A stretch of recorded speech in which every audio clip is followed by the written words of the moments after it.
On va commencer le cours concernant le développement d'applications mobiles.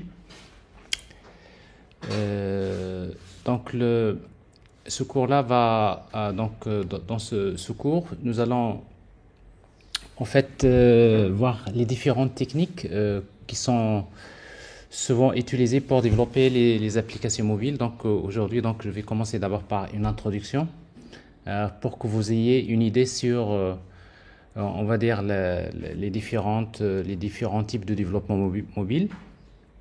Et tout à l'heure, donc, on aura l'occasion donc de commencer à pratiquer, c'est-à-dire ce développement-là à travers le système Android. Il y a une partie donc qui concerne le développement natif. Donc ça, on va voir ce que c'est avec notamment Android. Et puis donc nous allons passer la bonne partie du cours en faisant ce qu'on appelle le développement cross-platform, en utilisant Flutter principalement. Donc c'est ce qu'on va essayer donc de voir. Pour parler du développement mobile, donc il faut savoir une chose, c'est que il y a deux façons pour développer les applications mobiles. Donc on peut faire ce qu'on appelle le développement mobile natif. Donc, le développement mobile natif, ça veut dire quoi? Ça veut dire que, on va développer une application pour un système particulier. Par exemple, pour développer une application pour le système Android, on va utiliser donc un langage comme Java ou bien Kotlin, parce que c'est les deux langages qui sont utilisés pour développer les applications Android. Et qu'il faut installer ce qu'on appelle un SDK, un kit de développement standard SDK Android. Vous allez utiliser un environnement de développement qui est Android Studio. Et puis pour publier ou bien pour partager ou bien pour distribuer vos applications Android, vous allez utiliser Google Play. Donc ça c'est l'écosystème Android. Donc ça c'est pour les applications Android. Alors que pour développer les applications iOS, c'est-à-dire les applications mobiles pour le système iOS, donc on va utiliser une autre technologie qui est différente. Pour le langage, on va utiliser le langage Objective-C ou bien Swift. Il faut installer un SDK qui s'appelle iOS SDK.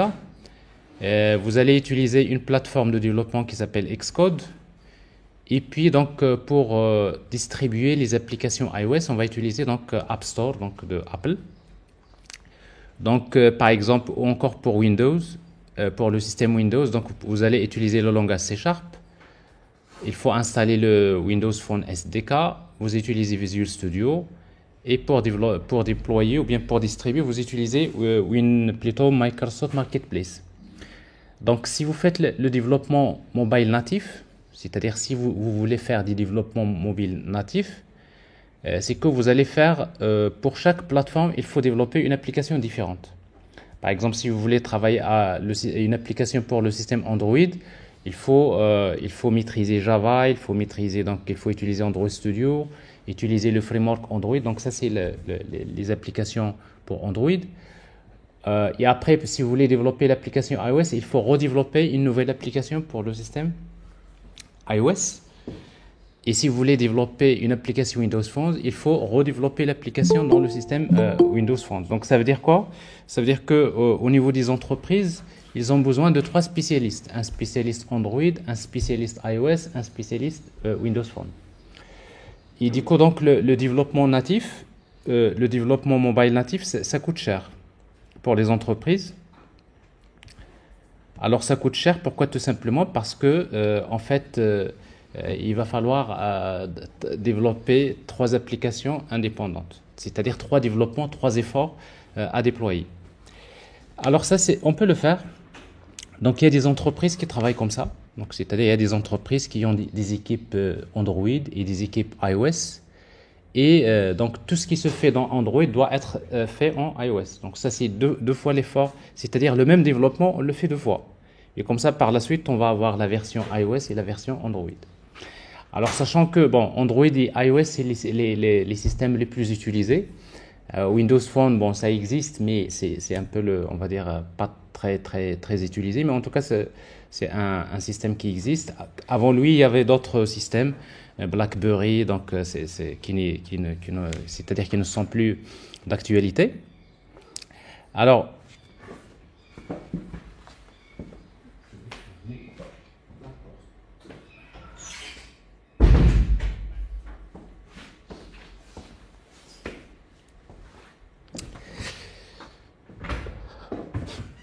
donc voilà, ça c'est pour le développement mobile natif.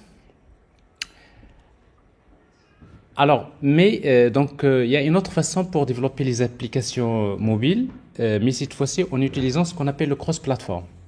Alors, c'est quoi le développement mobile cross-platform? C'est le fait de développer une application une seule fois avec une seule technologie. Et à partir de cette application-là, on va générer la version Android. Ensuite, on va générer la version iOS et on va générer les autres versions pour les autres plateformes. Alors, bien sûr, le développement mobile cross-platform, il est plus intéressant pour les entreprises. Pourquoi? Parce que donc, si vous faites des cross-platforms, ça veut dire que vous utilisez un seul langage, une seule technologie, vous développez une seule application, vous faites un seul développement, mais à la fin, on obtient la version Android, la version iOS et on peut déployer l'application. Donc, c'est-à-dire ça coûte moins cher. Alors, bien sûr, les applications natives, ils ont quand même un avantage, c'est que une application développée en natif, c'est plus rapide, c'est-à-dire ils sont plus légères que les applications développées en cross-platform. Alors, pour faire des développements cross-platform, donc vous avez en fait, on peut faire ce qu'on appelle le développement mobile hybride. Alors, en fait, le développement mobile hybride, si vous voulez, c'est un développement qui consiste à utiliser en fait la technologie web. C'est ce qui se faisait. C'est-à-dire, on va utiliser donc HTML, CSS, JavaScript que vous utilisez pour développer des applications web. Donc, c'est-à-dire pour la partie IHM, pour la partie UI, User Interface, on va utiliser donc la technologie web, c'est-à-dire HTML, CSS et JavaScript. Et après, par la suite, donc, vous allez utiliser pour la partie native. Alors, ça veut dire quoi la partie native? Parce que, en fait, c'est-à-dire dans le système, le système par exemple, dans le système par exemple Android. Donc, si vous faites du cross-platform, si vous voulez utiliser la caméra par exemple, ou bien si vous voulez utiliser les capteurs, si vous voulez utiliser tous les composants du téléphone, ben, il faudrait accéder à ce qu'on appelle les composants natifs. C'est-à-dire, par exemple, si vous voulez manipuler la caméra, il faut utiliser du Java. Par exemple, pour le cas des applications Android. Pourquoi? Parce que le système Android, il est développé avec le langage Java. Donc, c'est-à-dire, si vous développez l'application avec du JavaScript, comme application mobile, ben, si vous voulez, par exemple, exploiter la caméra, ou bien, par exemple, vous voulez faire la géolocalisation, ben, il faudrait que votre application JavaScript fasse appel à une fonctionnalité qui est développée en Java. C'est elle qui va permettre d'utiliser la caméra. Donc, ça veut dire que votre application mobile avec JavaScript a besoin de faire appel à des composants natifs. Donc, tout ce qui est l'utilisation des capteurs, de la caméra, de tout ce qui est installé dans votre smartphone, généralement, on a besoin de passer via des composants natifs. Alors, pour cela, donc, une application mobile native, si vous voulez, ben, plutôt en mode hybride, donc va utiliser donc HTML, CSS, JavaScript. Mais pour pouvoir utiliser donc les composants natifs, vous allez utiliser en fait un framework qui va permettre justement d'exploiter les fonctionnalités natives. Parmi ces solutions qui existent, c'est ce qu'on appelle Cordova. Alors Cordova, c'est quoi? Ben, tout simplement, Cordova, c'est des plugins. Qui se composent de deux parties. Il y a une partie JavaScript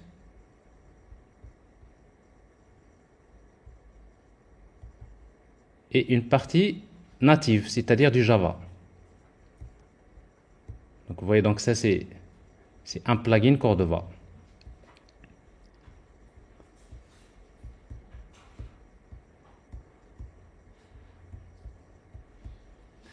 Alors bien sûr, avec la partie Java, c'est elle qui va vous permettre d'accéder aux fonctionnalités natives.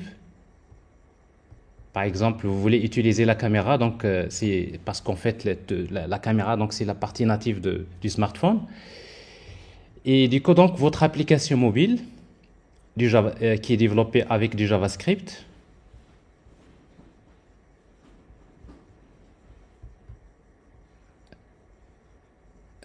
Donc c'est-à-dire si votre application, par exemple, ici c'est la caméra.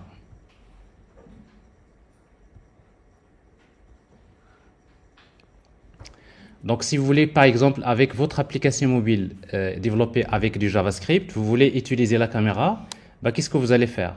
Eh bien, vous allez utiliser ce plugin Cordova, c'est-à-dire votre application, comme c'est du JavaScript, vous allez communiquer avec quoi? Avec du JavaScript, c'est-à-dire, bon, ça c'est pas un problème parce qu'avec du JavaScript, vous pouvez faire appel à des fonctions JavaScript. Et après, c'est ce JavaScript qui va faire appel à ces composants Java, qui vont permettre d'utiliser la caméra. Donc c'est ça l'idée principale quand vous faites le développement hybride, c'est que vous développez votre application avec du JavaScript, mais à chaque fois si vous voulez utiliser les composants natifs, vous aurez besoin de passer via ce qu'on appelle des plugins Cordova et qui vont vous permettre d'exploiter les applications, plutôt les composants natifs. Alors parmi les solutions, les frameworks qui permettent de faire le développement hybride. Donc, vous avez Ionic. En fait, Ionic, c'est un framework avec lequel on peut faire des développements hybrides. C'est-à-dire quoi? Si vous travaillez des applications mobiles avec Ionic, alors votre application principalement pour la partie user interface, c'est quoi? C'est HTML, CSS. Bon, ça c'est pratique pour les gens qui font le développement web. Ils ont l'habitude de travailler avec HTML, CSS, avec un framework comme Angular ou bien React. Parce qu'en fait, dans Ionic, on utilise des frameworks JavaScript comme Angular ou bien React. On peut utiliser Vue.js, donc on peut utiliser différents frameworks. Ça permet de créer facilement l'application de la partie user interface. Mais à chaque fois, si vous voulez utiliser des composants natifs du smartphone, bah, vous installez dans votre application ce qu'on appelle des plugins Cordova qui vont permettre à votre application d'exploiter les composants natifs. Alors, Ionic n'est pas la seule solution. Avant Ionic, il y avait, en fait, IBM dispose d'une solution qui s'appelle Mobile First. En fait, Adobe utilise une technologie qui s'appelle PhoneGap, etc. Donc, il existe plusieurs technologies qui permettent de faire le développement hybride. Alors, c'est-à-dire, il y a quelques années, c'est-à-dire il y a une dizaine d'années, c'était ça. C'est quasiment le développement cross-platform, c'était du développement hybride. Alors, sauf que le problème du développement hybride, c'est que le fait d'utiliser donc du HTML, CSS, JavaScript, à chaque fois, si vous voulez créer des applications qui utilisent beaucoup de composants natifs, donc c'est un peu lourd. C'est-à-dire l'application, si vous voulez créer une application, par exemple, vous voulez créer un jeu, par exemple, sous forme d'une application mobile, bah, avec le développement hybride, c'est compliqué. Pourquoi? Parce que c'est un peu lourd. Mais si vous voulez développer normalement une application plutôt, si vous comparez les applications hybrides et les applications natives, eh bien, vous pouvez dire que les applications natives sont beaucoup plus rapides que les applications développées en mode hybride.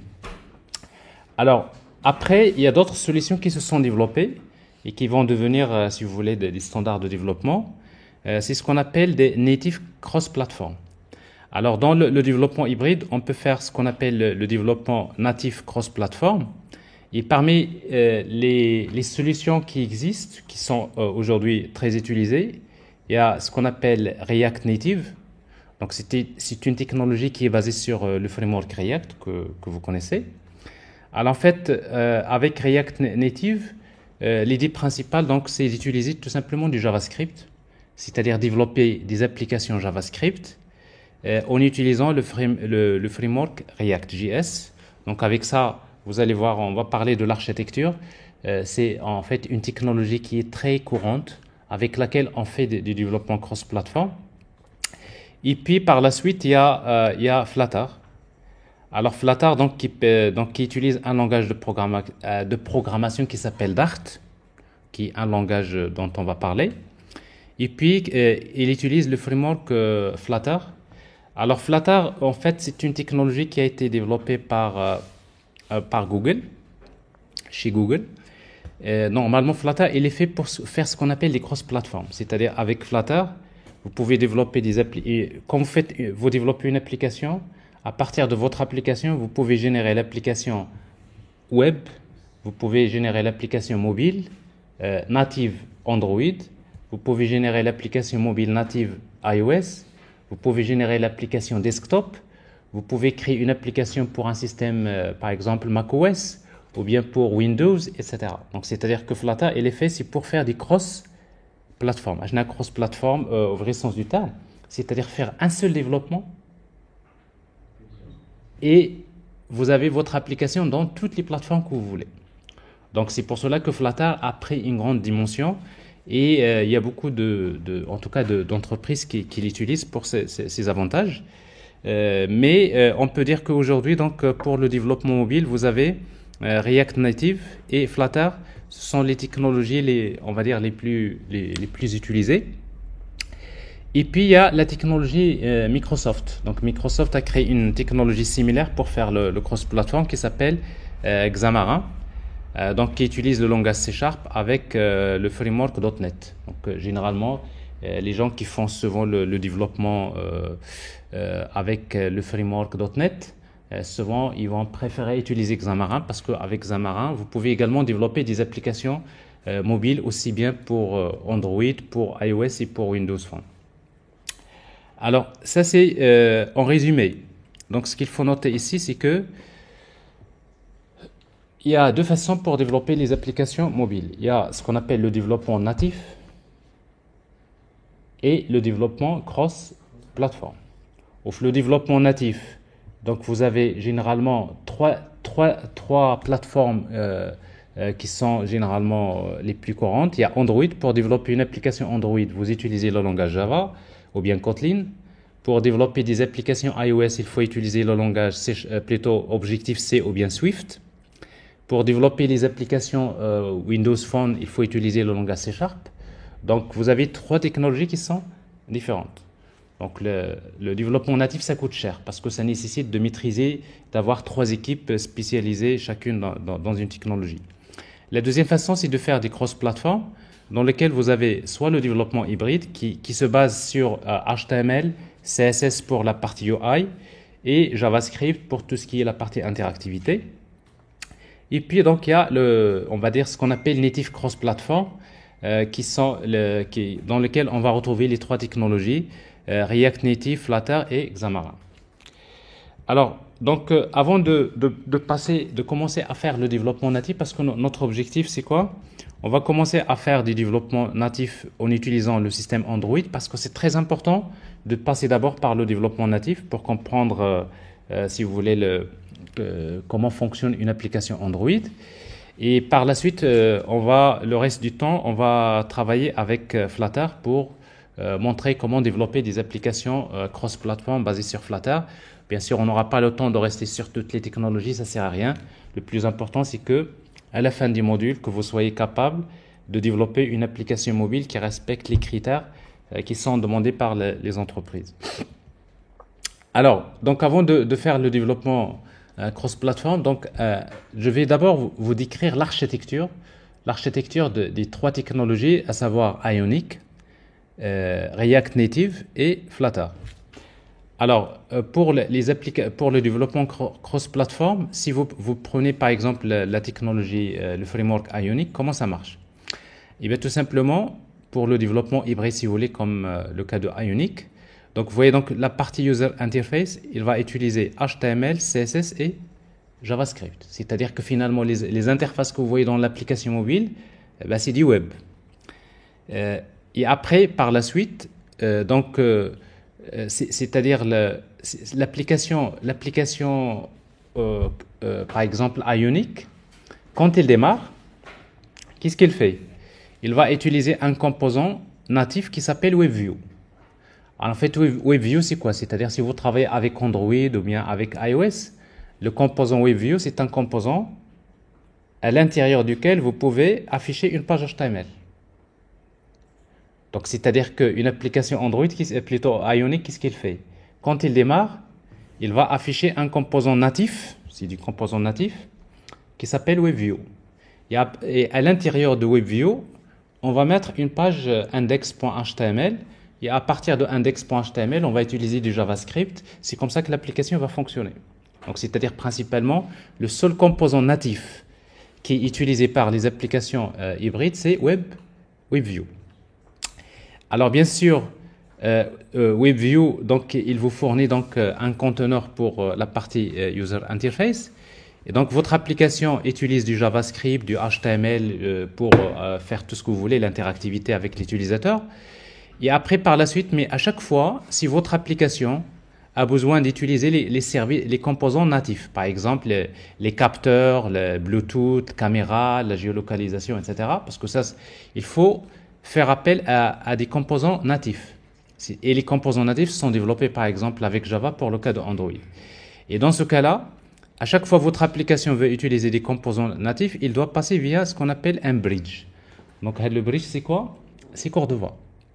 Donc, il faut passer via des plugins corps de voix. Donc, si vous voulez le bridge, c'est des plugins dans lesquels il y a deux parties.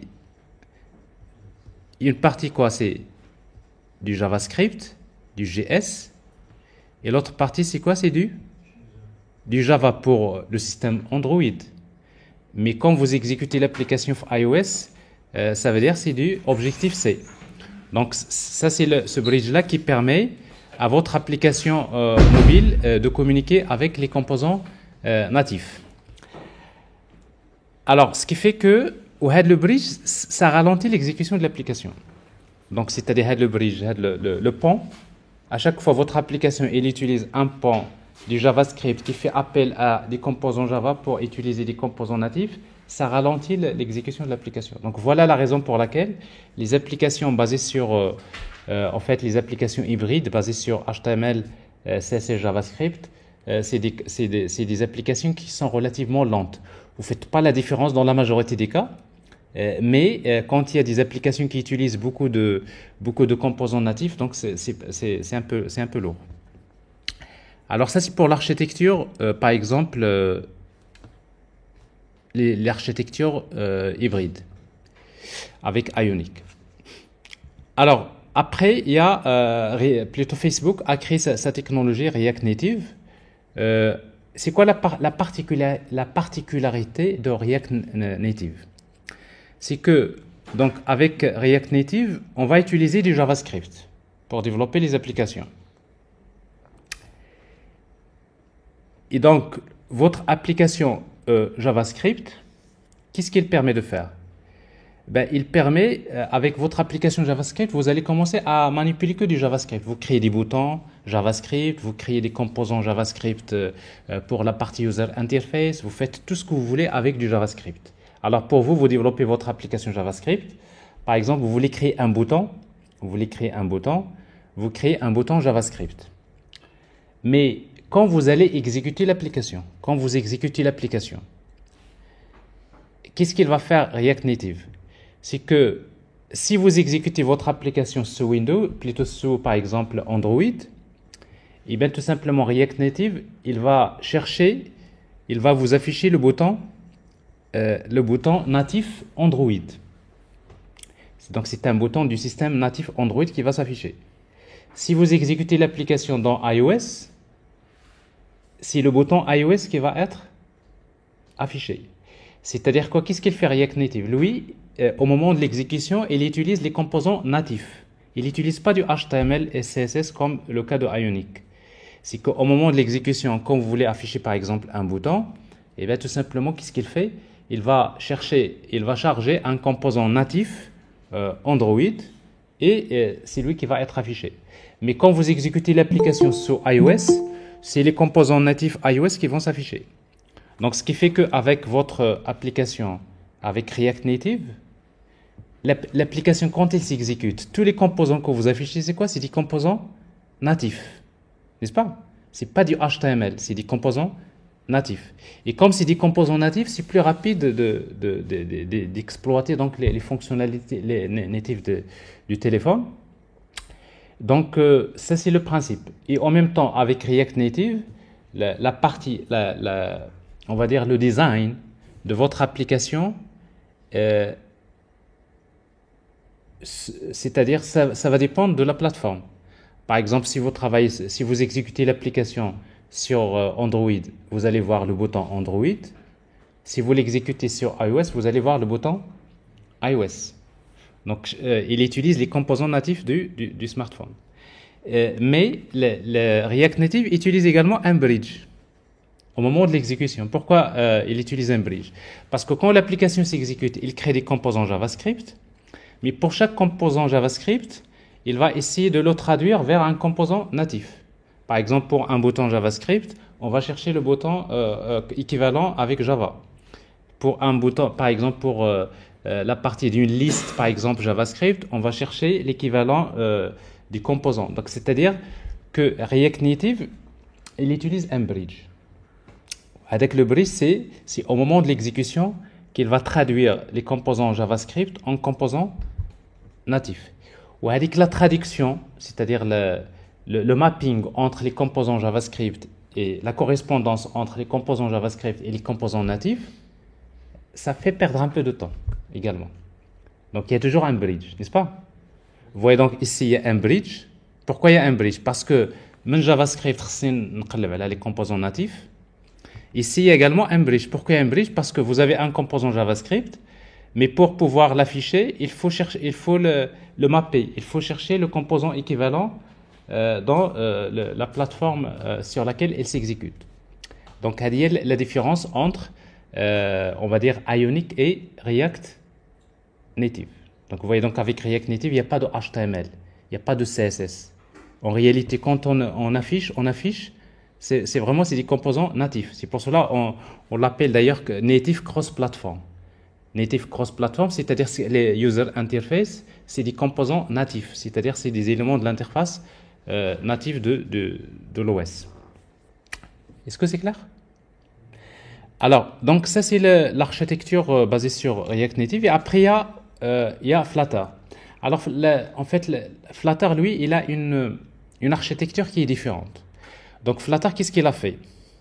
Flutter, il a carrément développé des composants natifs en utilisant, c'est-à-dire le framework Flutter.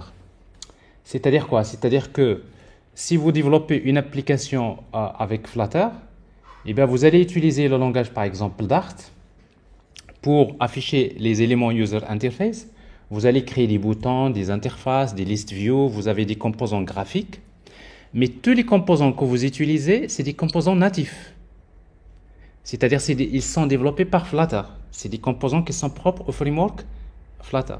C'est-à-dire quand vous exécutez une application Flutter, si vous affichez un bouton, ça va être un bouton qui est dessiné par Flutter et non pas par l'OS, non pas par le système Android.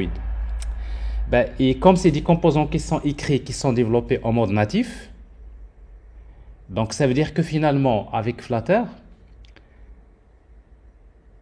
l'application, c'est une application native.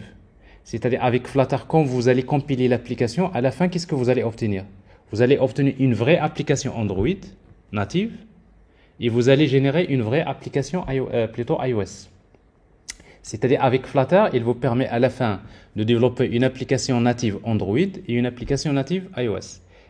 Alors ce n'est pas le cas par exemple de React Native. Parce que React Native, l'application, elle reste sur du JavaScript. C'est-à-dire quand vous l'exécutez, c'est du JavaScript. Mais au moment de l'exécution, vous avez le framework React Native qui va encore, au moment de l'exécution, qui va essayer de traduire les composants JavaScript en composants natifs. Mais Flutter, ce n'est pas le cas. C'est que Flutter, quand vous développez l'application, vous utilisez des composants natifs Flutter. Et à la fin, vous allez générer une application native Android et une application native, si vous voulez, iOS. Donc, ce qui fait que Flutter, si on va, il n'y a pas de pont. Il n'y a pas de pont, c'est-à-dire quand l'application s'exécute, il n'y a pas le bridge. Comme le cas par exemple, parce que le cas de Ionic, il y a un bridge. Le cas de React Native, il y a un bridge. Mais pour les applications Flutter, il n'y a pas de bridge parce que l'application, elle est déjà compilée en mode natif. Et que avec Flutter, quand vous exécutez l'application Flutter sur le système Android, si vous affichez un bouton, vous allez voir le bouton Flutter natif. Et si vous l'exécutez sur iOS, vous allez voir quoi? Le bouton Flutter natif. C'est-à-dire en termes de design, vous allez voir le même design que ce soit dans une application Android que dans une application iOS. Ce n'est pas le cas de React Native. Parce que React Native, c'est que si votre application vous l'exécutez sur Android, vous allez voir les composants graphiques d'Android. Si vous l'exécutez sur iOS, vous allez voir les composants natifs de iOS. C'est-à-dire vous n'avez pas le même design. Parce que le design, finalement, vous utilisez le système d'exploitation. Alors, ce qui fait, voilà la différence entre ces trois technologies. Donc, je pense c'est très important d'avoir une idée là-dessus. Donc, ce qu'il faut garder dans cette première partie, c'est que pour faire le développement d'applications mobiles, donc vous avez deux façons, le développement natif et le cross-platform. Alors, le cross-platform, vous avez trois modèles. Il y a le modèle hybride, qui est basé sur HTML, CSS, JavaScript, avec un framework comme Cordova, qui est le pont qui va traduire les appels JavaScript vers les appels natifs. Vous avez le modèle React Native, qui est basé sur complètement un développement JavaScript. Et après, c'est React Native qui va mapper, qui va traduire les composants JavaScript en composants natifs au moment de l'exécution. Et puis, vous avez le modèle Flutter qui permet de faire des développements natifs. C'est-à-dire que, à la fin, si vous travaillez avec Flutter, à la fin, vous allez obtenir une application mobile native, plutôt Android, et une application mobile native iOS. Et l'avantage aussi de Flutter, c'est qu'avec Flutter, vous pouvez créer aussi une application web. C'est-à-dire votre application, ça peut devenir une application web. Ça peut devenir une application desktop. Vous pouvez générer une application. Flutter, il est fait pour créer des interfaces user interface. C'est-à-dire que ce soit web, mobile, desktop, etc. Est-ce que c'est clair pour tout le monde? Alors pour les autres, il n'y a pas de questions? S'il n'y a pas de questions, donc je passe à la suite.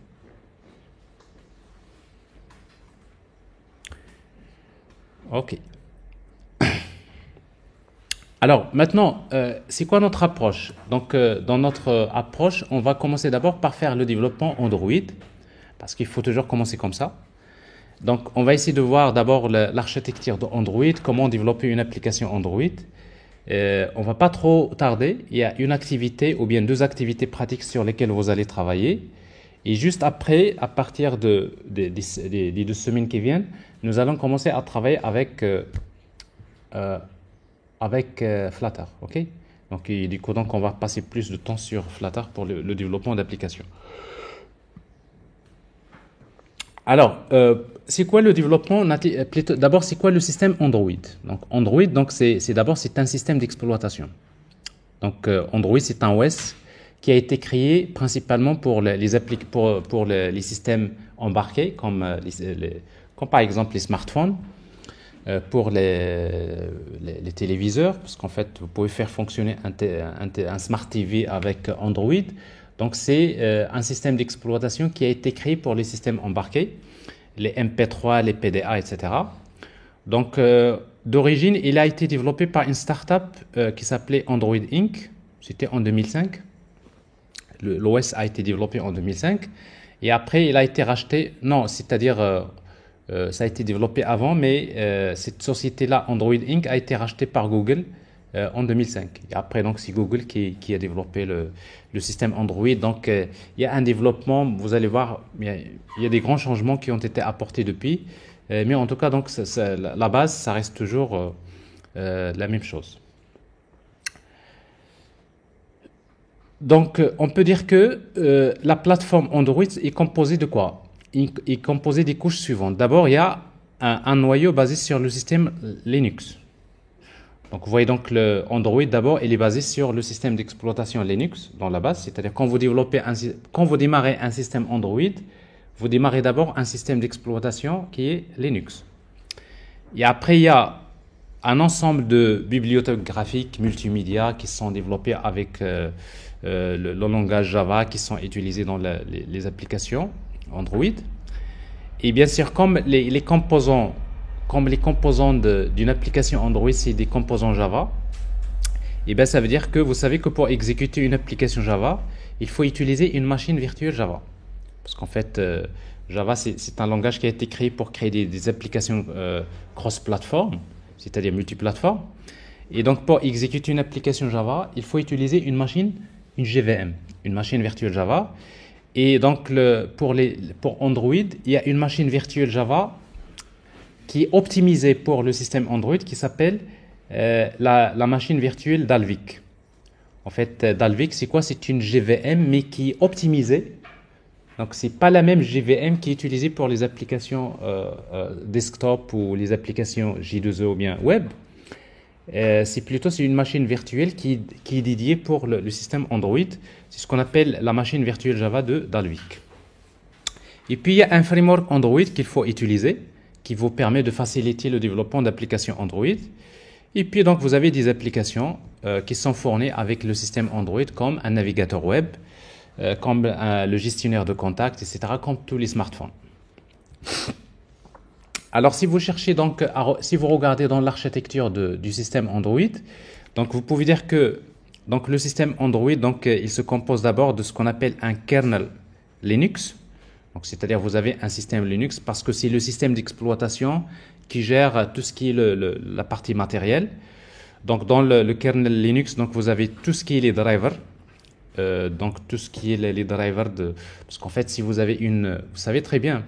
Si vous avez une caméra dans un smartphone, tout simplement pour que votre smartphone utilise la caméra, il faut un pilote, il faut un driver pour la caméra. Donc ce qui fait, tous ces drivers, alors tous ces pilotes-là, tout ce qui est la gestion du matériel, donc il est fourni donc avec le kernel Linux. Vous avez tous les drivers audio, Wi-Fi, USB driver, etc., etc. Donc comme tous les systèmes d'exploitation.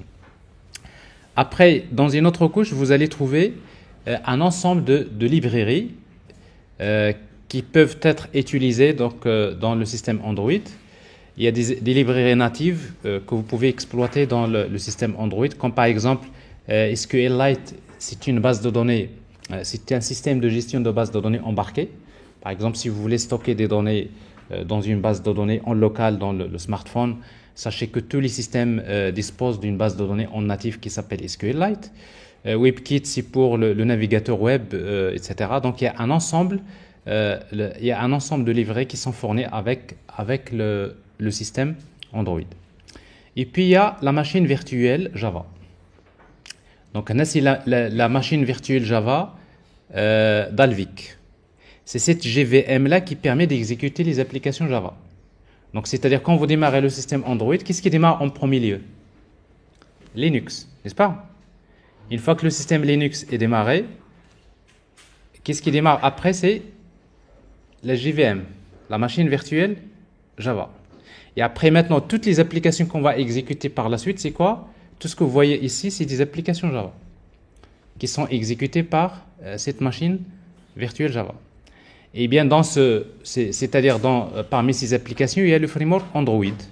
Et le framework Android, c'est un framework qui est basé sur le langage Java. Et donc, le framework Android, qu'est-ce qu'il offre? Il offre un ensemble de composants que vous allez utiliser pour développer des applications Android. Donc, on va en parler tout à l'heure, comme par exemple les activités, comme les content providers, etc. Il existe donc plusieurs types de composants. Vous avez ce qu'on appelle des éléments de user interface qui sont fournis par ce framework et qui permettent de faciliter le développement d'applications Android. Donc, une fois que le framework est démarré, maintenant, toutes les applications que vous allez exécuter par la suite, par exemple, l'application de gestion des contacts, le navigateur web et l'application que vous allez développer, Les applications que vous allez développer sont là. Alors maintenant, ça c'est très important. Vous allez développer des applications que vous allez exécuter. Et quand vous allez exécuter votre application, il faut savoir une chose, c'est que votre application que vous allez exécuter, qu'est-ce qui va l'exécuter? C'est le framework Android. Donc c'est le framework Android qui va exécuter votre application. Et qu'est-ce qui exécute le framework Android? C'est la JVM, c'est la machine virtuelle Java. Et votre machine virtuelle Java s'exécute sous un système d'exploitation qui est Linux. Donc ça c'est très important de comprendre l'architecture d'un système Android d'abord. C'est clair? Parfait. Alors, maintenant, si vous voulez développer une application Android, donc vous allez utiliser le framework Android. Donc je reprends à peu près ce que je viens de dire. Vous avez donc le device, c'est-à-dire le matériel. Une fois que vous démarrez votre smartphone Android, qu'est-ce que vous allez démarrer? L'OS Linux. Et ensuite, il y a des librairies natives qui sont fournies avec le système d'exploitation. Et puis par la suite, il y a une machine virtuelle Java qui va s'exécuter. C'est la machine virtuelle Java de Dalvik. Et cette machine virtuelle Java, qu'est-ce qu'elle va exécuter? Il va démarrer le framework Android. Et le framework Android, il va démarrer votre application, vos applications. Alors maintenant, votre application, si vous voulez la développer, et bien tout simplement, une application Android se compose d'un ensemble de composants. Et parmi les composants principaux, il y a ce qu'on appelle les activités. Alors en fait, une activité, les activités, c'est tout simplement c'est la partie user interface. C'est-à-dire qu'un utilisateur, il va interagir avec l'application mobile à travers les activités. Chaque écran qui s'affiche dans une application Android, c'est ce qu'on appelle une activité. Et une activité, généralement, c'est la partie user interface. Et les activités sont basées sur le pattern MVC. MVC, donc c'est-à-dire une activité. Vous avez le V, vous avez le C et vous avez le M. MVC. Donc, qu'est-ce que la vue? In view. V, c'est view. C'est view. OK? Alors, c'est quoi la vue? Ben, la vue, c'est ce qui va s'afficher. C'est-à-dire tout ce qui s'affiche à l'écran d'une application Android, c'est ce qu'on appelle une vue.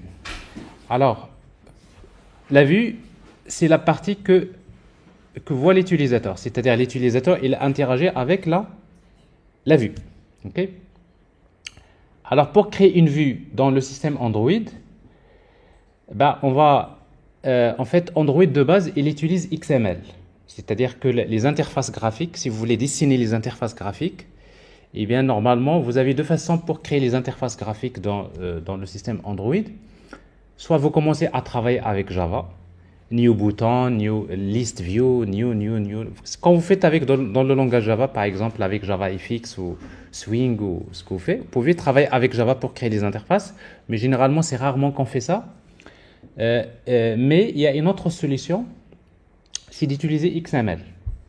C'est-à-dire que tout ce qui est l'interface UI, vous créez un fichier XML dans lequel vous allez dessiner les interfaces.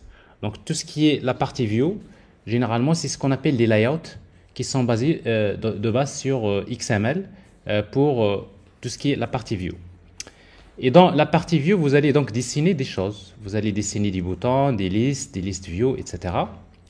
Et quand vous allez cliquer sur un bouton, quand l'utilisateur va cliquer par exemple, saisir des données et cliquer sur un bouton, ben, on fait appel au contrôleur. Donc le contrôleur, c'est quoi? C'est une classe Java de l'activité qui permet de faire les traitements. Donc à chaque fois qu'il y a un événement qui se produit dans la vue, on fait appel au contrôleur.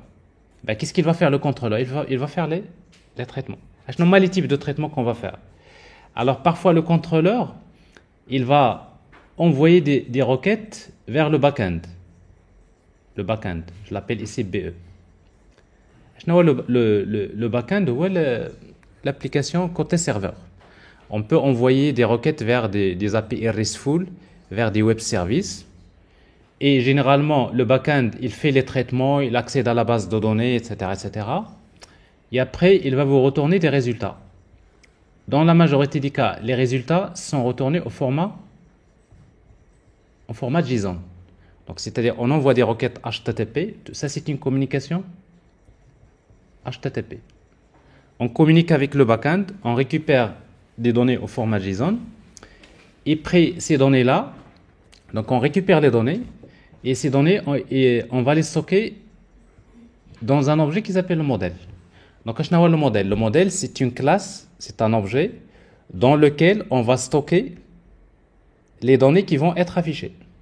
Donc, tout ce qui va s'afficher dans la vue, il est stocké dans un objet qui s'appelle le modèle. Donc, vous voyez ici, donc, on fait appel au contrôleur. Le contrôleur fait les traitements, il récupère les résultats. Ici, c'est 3. Il stocke les résultats dans le modèle. Donc, vous voyez ici, donc, les résultats, ils sont là. Et puis, le contrôleur, une fois qu'il va stocker les résultats dans le modèle, qu'est-ce qu'il fait? Il va faire appel à la vue. Il va notifier la vue. Il va informer la vue comme quoi les données sont chargées. Donc, les données sont prêtes. Et qu'est-ce qu'il va faire la vue par la suite? La vue va chercher le modèle, il va lire les données du modèle et il va les afficher. Et on reprend. Donc, on affiche. Vous voyez, donc, oui, le partage. Depuis le départ, c'était comme ça? Non. Ah, la connexion. C'est pas le partage, c'est la connexion.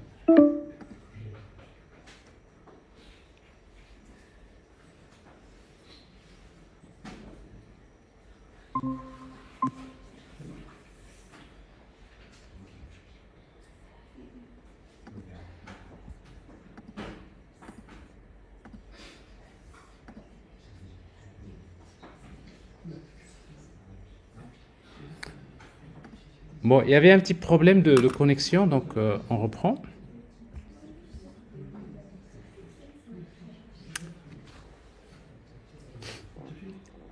C'est bon? Donc,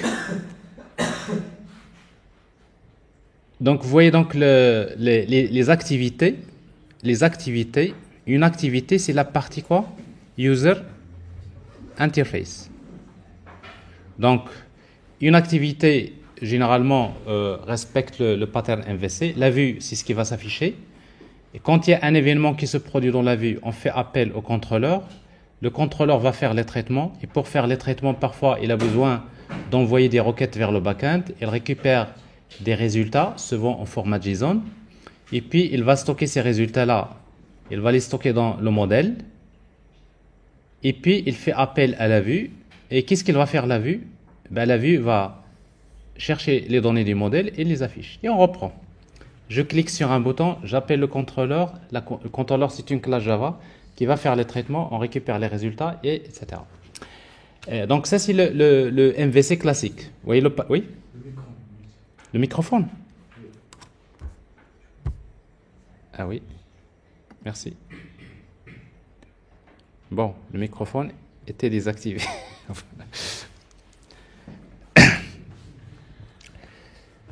Donc,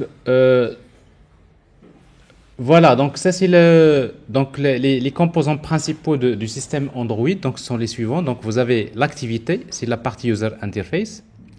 Alors la partie user interface, donc il y a la partie view comme je disais. Alors pour la partie view, principalement on utilise XML. Quand vous faites avec JavaFX par exemple, on peut également utiliser XML. Mais récemment, il y a une autre façon pour développer des applications Android.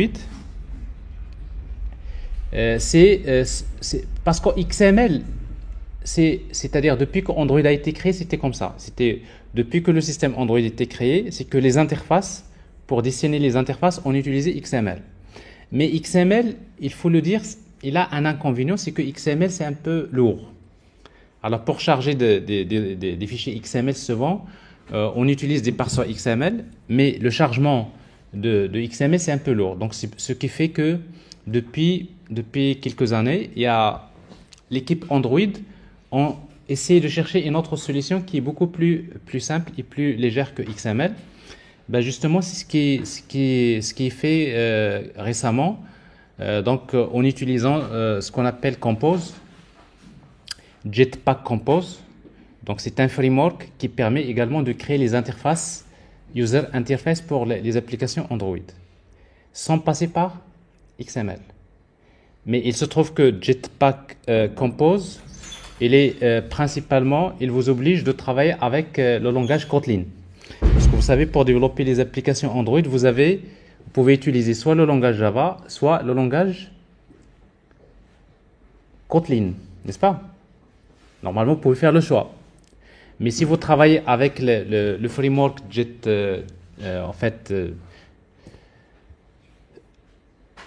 Compose, et bien tout simplement, vous serez obligé de travailler avec Kotlin. Donc, alors dans un premier temps, on va travailler avec XML traditionnellement parce que ça, c'est ce qui est utilisé de manière très large. Mais à la fin, je vais vous montrer comment travailler avec Compose. Pourquoi? Tout simplement parce que c'est beaucoup plus simple, c'est beaucoup plus léger encore. C'est-à-dire que, en fait, Google ou bien Android a encore facilité le développement d'applications Android. C'est-à-dire ce qui va se passer dans les années à venir, c'est que j'imagine que tout le monde plutôt les gens ne vont plus travailler avec la version XML. C'est quelque chose qui va changer, qui a commencé à changer. Mais bien sûr pour vous, donc il faut commencer d'abord à maîtriser donc c'est-à-dire le système Android tel qu'il est pratiqué depuis longtemps. Alors donc après il y a les services. Donc les activités, donc nous avons dit que c'est la partie user interface. Alors les services, c'est des composants Android qui permettent de faire ce qu'on appelle les traitements de fond. C'est-à-dire quoi? C'est-à-dire en fait un service permet de faire des traitements, mais un service n'a pas d'interface graphique, n'a pas de user interface. Je vous donne un exemple. Supposons que vous voulez créer une application Android, vous voulez créer un service qui va par exemple bloquer des appels. Bon, un service qui va attendre par exemple que quelqu'un envoie un appel téléphonique. Une fois qu'il y a un appel téléphonique, on va essayer de chercher dans une blacklist. Si par exemple ce numéro de téléphone fait partie d'une blacklist, je vais rejeter l'appel. Vous voyez donc l'application qui rejette les appels. Est-ce que c'est une activité? Il n'a pas de user, mais l'interface. Et bien tout simplement c'est un service. Donc vous voyez, un service c'est quoi? C'est un composant qui permet de faire les traitements de fond en arrière-plan. C'est-à-dire il permet de faire des traitements, mais il n'a pas forcément besoin d'une user interface. Donc les services sont utiles pour parfois des fonctionnalités comme ça, c'est-à-dire faire des traitements de fond. Alors, il y a un autre composant que vous allez beaucoup utiliser dans Android, c'est ce qu'on appelle le composant Intent. Alors en fait, les applications Android se composent d'un ensemble de composants. Et pour faire la communication entre les composants, si vous voulez un composant pour qu'une activité, par exemple, puisse communiquer avec une autre activité, et bien tout simplement, ils vont échanger des messages. Donc les composants Android peuvent échanger des messages, et ces messages en utilisant ce qu'on appelle les intents. Donc en fait, un intent, c'est comme une sorte de message qui est échangé entre les différents composants d'une application Android. Alors, on va voir que, par exemple, si à partir d'une activité, vous voulez démarrer une autre activité, ben, il faut envoyer un intent. Il faut envoyer un message à une autre activité pour lui demander de démarrer. Donc, c'est-à-dire que la communication entre les différents composants d'une application Android se fait en échangeant des messages qu'on appelle les intents. Alors, il y a un autre type de composants dans une application Android, c'est ce qu'on appelle les broadcast receivers. Alors en fait, les broadcast receivers, qu'est-ce qu'ils permettent de faire? Ils permettent de gérer la communication entre le système d'exploitation et les applications Android. Ça veut dire quoi? Si vous voulez faire la communication entre les applications Android, Vous voulez par exemple une application pour qu'il puisse communiquer avec une autre application, et bien tout simplement, on peut utiliser ce qu'on appelle les broadcast receivers. Donc, qu'est-ce qu'ils permettent de faire? Ils permettent tout simplement d'échanger des intents entre les différentes applications. Alors, et du coup, donc, pour qu'une application puisse parler à une autre application, eh ben, il faudrait que l'application envoie un intent vers un broadcast receiver. Et le broadcast receiver, quand il reçoit un intent, il va le diffuser pour les autres applications. Donc, ça peut être utile quand, par exemple, vous avez une application qui reçoit un message et cette application veut envoyer une notification pour d'autres applications Android. Alors, dans ce cas-là, on va passer via ce qu'on appelle un écouteur d'événements. C'est-à-dire c'est un broadcast receiver, c'est un composant qui écoute les événements.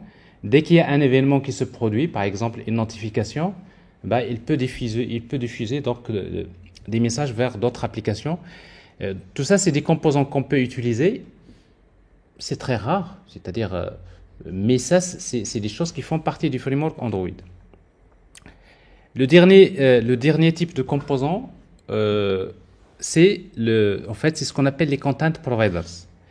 Alors en fait, les content providers, c'est quoi? C'est des composants Android qui permettent de fournir les données. Par exemple, tout ce qui est, si votre application a besoin d'accéder par exemple aux contacts, l'agenda, les photos, tout ce qui est en fait à partir d'une application Android, si vous voulez par exemple récupérer des photos à partir par exemple de la bibliothèque de photos et tout ça, donc il faut passer via ce qu'on appelle des content providers. Alors en fait, supposons vous voulez créer une application Android, une fois qu'elle est démarrée dans votre application, vous voulez que votre application puisse fournir des informations pour d'autres applications. C'est-à-dire, c'est comme si vous créez un service qui va permettre à d'autres applications d'accéder à des informations. Alors, dans ce cas-là, on peut utiliser ce qu'on appelle les content providers. Content providers, c'est-à-dire c'est un composant qui fournit des informations, qui fournit des contenus pour d'autres applications. Alors des exemples, par exemple le gestionnaire de photos, le gestionnaire par exemple l'agenda, le gestionnaire des contacts. Alors tout ça, c'est des content providers qui fournissent à l'application des informations, des données, par exemple, comme les contacts. Donc, en résumé, une application Android, donc voilà les différents types de composants Android, mais il se trouve que le composant le plus important dans tout ça, c'est quoi? C'est l'activité. C'est-à-dire, quand vous allez développer des applications Android, à 85% ou bien à 90%, vous allez créer que des activités. Parce qu'en fait, l'activité, c'est la partie user interface. C'est ça ce qui communique avec l'utilisateur. Mais si jamais vous avez besoin de créer un composant qui n'a pas de user interface, alors dans ce cas-là, vous allez utiliser les services. Si vous voulez communiquer entre les différents composants Android, vous allez utiliser les intents. Si vous voulez diffuser des messages entre les applications Android, vous voulez un composant qui diffuse des messages entre différentes applications, vous créez ce qu'on appelle les broadcast receivers. Et si vous voulez créer un composant qui fournit des données ou bien des informations pour d'autres applications, vous pouvez créer ce qu'on appelle les content providers. Bien. Alors maintenant, on va s'approcher maintenant à la pratique. Donc, c'est quoi une activité? Donc, on va s'intéresser aux activités parce qu'il se trouve que les activités, c'est la partie la plus importante d'une application Android. Donc, une activité, généralement, c'est une classe Java qui va hériter d'une classe qui s'appelle activité. Donc, la définition. Une activité. Si vous voulez créer une activité, il faut créer une classe Java qui hérite de la classe activité. Alors, pas forcément activité, on peut également hériter de d'autres classes qui héritent de activité. Alors, justement, dans la pratique, vous allez voir, par exemple, compat activité, app compat activité, c'est une classe qui hérite de activité. Donc, ça veut dire qu'on hérite de la classe activité ou bien on hérite de l'une des classes qui hérite de de activité. Par exemple, vous allez voir d'ailleurs par défaut donc sur Android Studio, quand vous créez une activité, il va hériter d'une classe qui s'appelle App Compat Activité. Bon, ça peut être autre chose. Alors, une fois que vous héritez de la classe activité, ben vous allez redéfinir, ça vous savez très bien dans Java, pour redéfinir des méthodes, on utilise le mot-clé override. Les méthodes qu'il faut redéfinir. Vous avez des méthodes qui font partie de ce qu'on appelle le cycle de vie d'une activité. C'est quoi ces méthodes? Il y a onCreate, onStart, onResume, onPause, onStop, onDestroy, onSaveInstantState. Donc il y a un ensemble de méthodes que vous pouvez redéfinir en fonction du besoin. Alors maintenant, il va falloir comprendre à quoi servent ces méthodes. Et pour comprendre à quoi servent ces méthodes-là, nous allons voir ce qu'on appelle le cycle de vie d'une activité. C'est quoi le cycle de vie d'une activité? C'est ce qu'on va voir à travers ce slide ici. Regardez bien. Alors, quand vous démarrez une activité, c'est-à-dire quand vous démarrez une activité, je viens de vous dire que c'est quoi une activité? C'est une classe qui hérite de la classe activité. Quand vous démarrez une activité, quelle est la première méthode qui va s'exécuter? Regardez. C'est onCreate. Donc, dès que vous démarrez l'activité, la méthode onCreate s'exécute. Donc, ça veut dire que forcément, quand vous allez créer une activité, vous allez toujours avoir la méthode onCreate. Alors, généralement, la méthode onCreate, il sert à quoi? La méthode onCreate va chercher la vue. Et la vue, c'est quoi? C'est un fichier XML qui contient les interfaces. Il va charger la vue et il l'affiche. C'est-à-dire la méthode onCreate, qu'est-ce qu'il fait?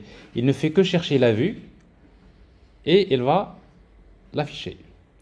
Et après, par la suite, quand il y a des événements qui se produisent, donc on les fait dans toujours la méthode onCreate. Ça veut dire que onCreate, c'est la méthode principale d'une activité.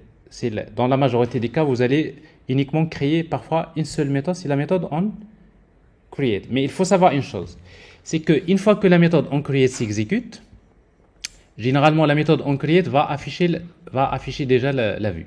Okay? Une fois que la méthode onCreate s'est exécutée, il y a automatiquement l'exécution de la méthode onStart. Donc ça veut dire qu'au démarrage, la méthode onCreate s'exécute et juste après la méthode onCreate, la méthode onStart s'exécute. Et juste une fois que la méthode onStart s'exécute, qu'est-ce qui va s'exécuter? C'est la méthode onResume. Donc c'est-à-dire que quand vous démarrez une activité, il y a trois méthodes qui s'exécutent dans l'ordre. onCreate, onStart, onResume. Vous voyez ici, c'est ce que vous voyez ici. onCreate va s'exécuter, ensuite onStart, ensuite onResume. Alors, une fois que onResume s'exécute, alors maintenant votre activité elle est dans l'état ce qu'on appelle running, c'est-à-dire votre activité elle est dans l'état d'exécution. Une fois qu'elle est dans l'état exécution, ça veut dire que l'utilisateur il peut interagir avec les composants, il va cliquer, il va faire des choses, etc. Donc votre application fonctionne. Alors maintenant, votre activité, regardez bien, votre activité elle est dans un état d'exécution. Mais supposons dans votre système Android, vous démarrez une autre activité. Si vous démarrez une autre activité, une autre application par exemple. Alors s'il y a une autre activité qui est démarrée, et bien tout simplement, qu'est-ce qui va arriver à votre activité? Et bien tout simplement, votre activité va exécuter la méthode onPause. Donc vous voyez, donc quand est-ce que la méthode onPause s'exécute? Quand il y a une autre activité va démarrer. Donc une activité, c'est l'interface, c'est l'écran qui s'affiche. Dès qu'il y a une autre activité qui démarre, ça veut dire que votre activité elle va passer en arrière-plan. On a les plis là-bas, elle est masquée. Et quand elle est masquée par une nouvelle activité, eh bien votre activité va exécuter la méthode onPause. C'est-à-dire que votre activité, elle n'est pas quittée, elle n'est pas morte, mais juste elle est derrière. Donc c'est-à-dire si vous avez écrit des codes ici, dans la méthode on pause, le code que vous mettez là, quand est-ce qu'il va s'exécuter? À chaque fois que votre activité passe en arrière-plan, quand il y a une nouvelle activité qui démarre, la méthode on pause va s'exécuter. Donc maintenant, votre activité, elle est en pause. Souvent, elle est en arrière-plan. Et si vous décidez maintenant de... Supposons votre application, vous avez démarré une application avec une activité et après vous avez démarré une autre. Ça veut dire que l'autre activité elle est en pause. Maintenant, si vous décidez d'afficher votre activité en premier plan, n'est-ce pas? Vous voyez donc il était l'arrière-plan. Mais à un moment donné, vous allez l'afficher. Vous allez la remettre en premier plan. Et si vous la remettez en premier plan, c'est ici. Regardez ce qui va se passer. Quelle est la méthode qui va s'exécuter? C'est on resume. Donc vous voyez donc la méthode on resume, il s'exécute à chaque fois que votre activité passe en premier plan. Et maintenant, vous voyez donc on resume, donc elle est dans quel état? Running, ainsi de suite. Donc il peut tourner comme ça.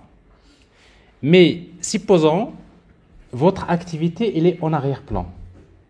Donc dans votre smartphone, vous avez une application qui est en arrière-plan. D'ailleurs, c'est ce qui vous arrive. Vous démarrez beaucoup d'applications, n'est-ce pas, dans votre smartphone. Et quand vous démarrez beaucoup d'applications, c'est qu'à un moment donné, vous pouvez toujours passer d'une application vers une autre. Supposons votre application elle est en arrière-plan, il reste pendant longtemps. C'est-à-dire, il reste en arrière-plan pendant une longue durée. C'est-à-dire, votre activité n'est pas visible pendant une longue durée. Qu'est-ce qu'il va faire le système Android? Eh bien, il va arrêter l'application. Pourquoi? Parce que l'application, il consomme de la mémoire. Il consomme des ressources. Donc, le système Android, qu'est-ce qu'il va faire? Il va l'arrêter. Et pour qu'il puisse l'arrêter, regardez ce qui se passe. Il y a la méthode onStop. Donc, la méthode onStop, quand est-ce qu'elle va s'exécuter? Elle va s'exécuter une fois que le système Android va arrêter votre application.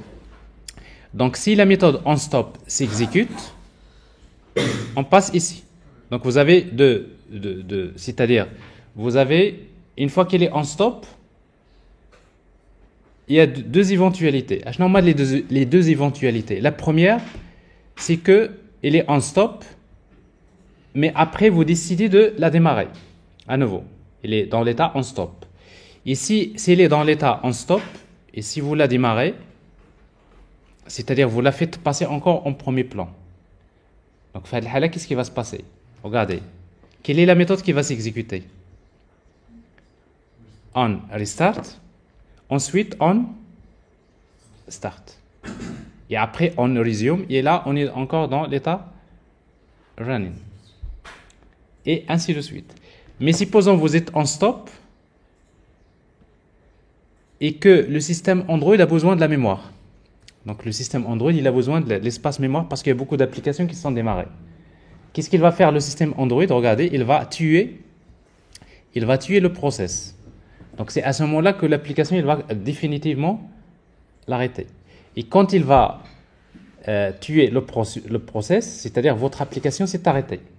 N'est-ce pas? Mais attention, le système Android, il ne devrait pas perdre les données qui se trouvent dans votre application. Si vous avez votre application dans laquelle vous avez saisi des données, n'est-ce pas? Vous la mettez en arrière-plan. Elle reste en arrière-plan jusqu'à ce que le système Android a besoin de la mémoire. Qu'est-ce qu'il va faire? Il va détruire l'application.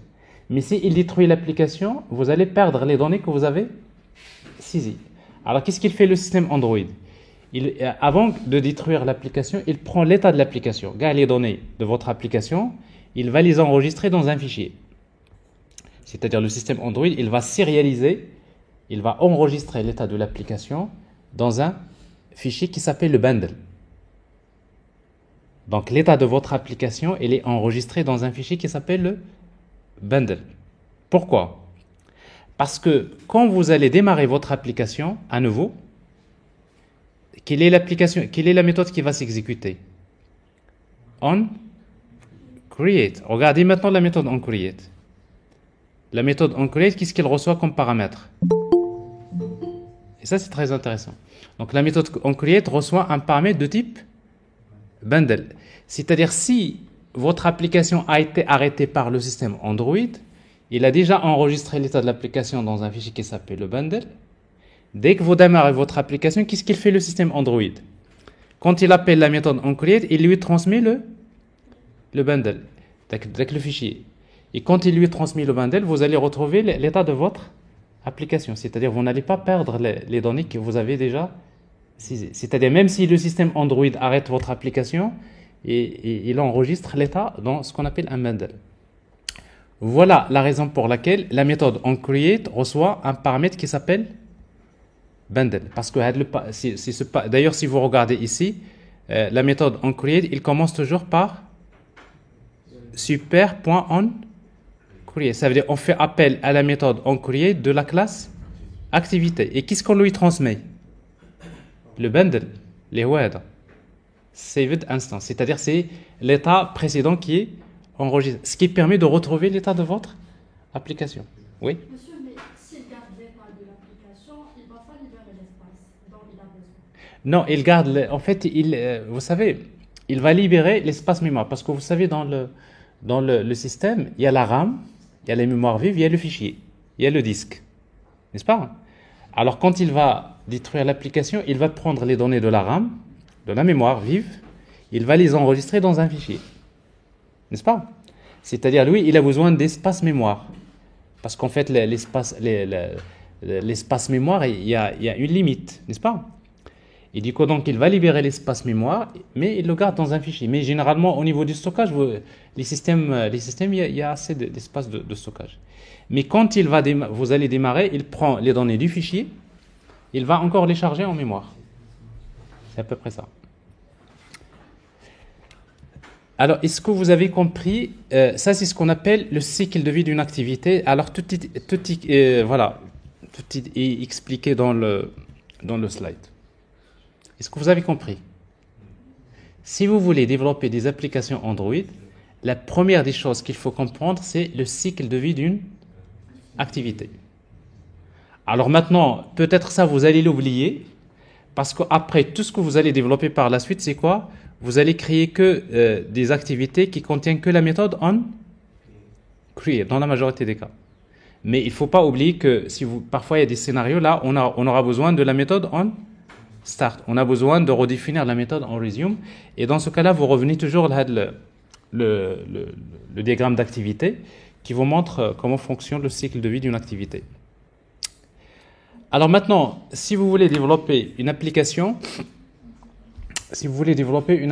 Android, qu'est-ce qu'il faut faire? Donc vous aurez d'abord besoin d'installer un kit de développement Java.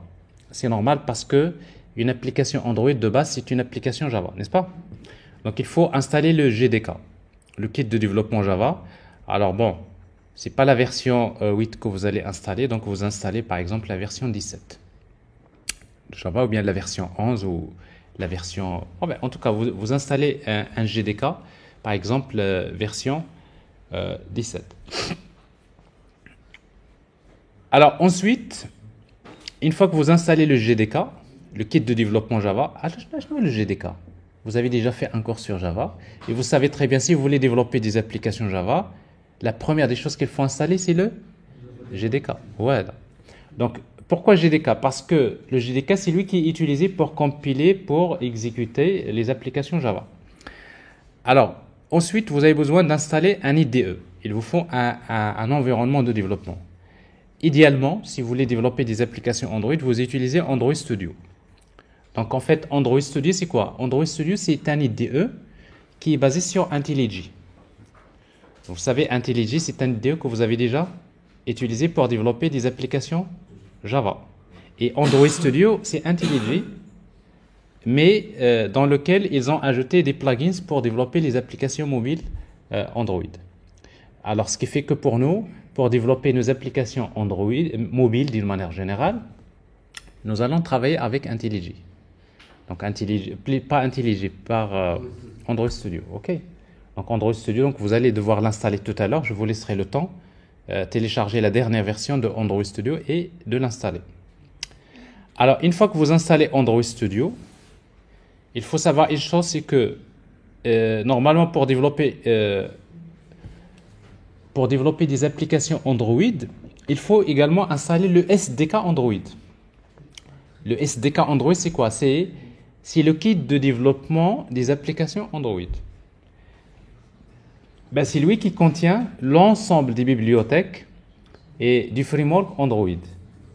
Parce que le GDK ne vous offre pas le framework Android, il vous offre que les bibliothèques Java. Alors donc le SDK Android, c'est lui qui vous offre les librairies que vous utilisez pour développer les applications Android. Mais si vous installez ça, il faut le savoir. Si vous installez le Android Studio, quand vous allez le démarrer la première fois, il va chercher, il va trouver que le SDK Android n'est pas installé. Donc qu'est-ce qu'il va faire? Il va le télécharger. Mais ça veut dire que le premier lancement de Android Studio, ça va vous prendre beaucoup de temps. Vous allez attendre beaucoup de temps pour qu'il puisse télécharger les librairies, notamment le SDK Android. Donc pour vous, il faut garder une chose dans la tête. C'est que vous avez le GDK et vous avez le SDK Android. Donc le GDK, c'est le kit de développement Java. Et le SDK Android, c'est quoi? C'est le kit de développement d'applications Android. Et Android Studio, ça reste toujours un IDE. Mais si vous ne voulez pas travailler avec Android Studio, vous allez vers VS Code et vous travaillez, il n'y a pas de problème. C'est-à-dire, il y en a ceux qui préfèrent plutôt travailler avec Visual Studio Code.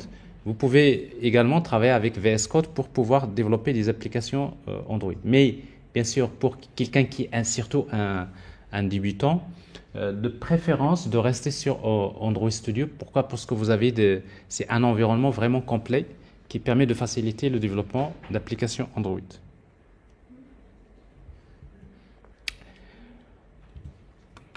Voilà, alors en tout cas, le système... Bon, alors il est 11 heures, donc je vais casser un peu la séance en deux parties. La première partie est terminée. La deuxième partie, donc on va faire un peu de pratique. Donc ce qui fait, on va prendre une pause de 15 à 20 minutes. Et après, on va reprendre donc, pour voir donc, maintenant la structure d'un projet Android, comment développer. Mais dans vos machines, si vous pouvez lancer le téléchargement de Android Studio et après vous partez, donc comme ça vous gagnez du temps. Mais en tout cas, on va faire ça après la pause.